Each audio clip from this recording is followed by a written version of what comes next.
ఇలాంటి జగన్మోహన్ రెడ్డి గారికి ఒక సలహాదారుడున్నారు, సజ్జల రామకృష్ణారెడ్డి.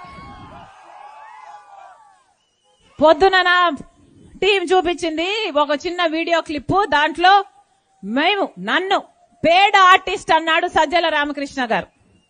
నేను పేడ్ ఆర్టిస్ట్ అంట.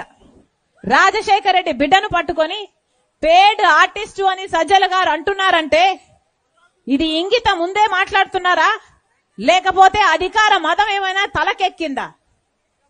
ఏం మాట్లాడుతున్నారు? ఎవరి గురించి మాట్లాడుతున్నారు? ఎందుకు మాట్లాడుతున్నారు? మేమా పేడ్ ఆర్టిస్ట్? మీరు మీ కొడుకు పేమెంట్ తీసుకొని కదా సోషల్ మీడియాలో నన్ను సునీతను నానా రకాలుగా హింసించింది, ఎన్ని రకాలుగా బెదిరించారు. తిట్టకుండా తిడుతూనే ఉన్నారు, అవమానిస్తూనే ఉన్నారు.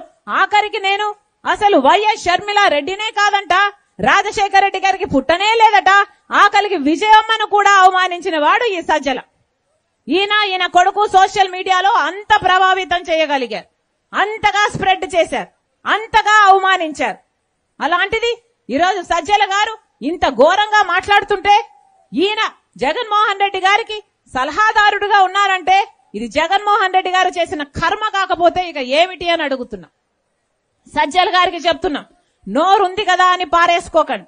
ప్రజలు గమనిస్తున్నారు, బుద్ధి చెప్పాల్సినప్పుడు బుద్ధి చెప్తారు. అంతేకాదు మమ్మల్ని పేడ్ ఆర్టిస్ట్ అంటున్నారే, మీ ఇంట్లో ఆడవాళ్లు లేరా?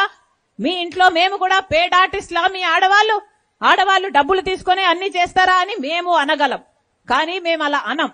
ఎందుకంటే మాకు సంస్కారం ఉంది కాబట్టి.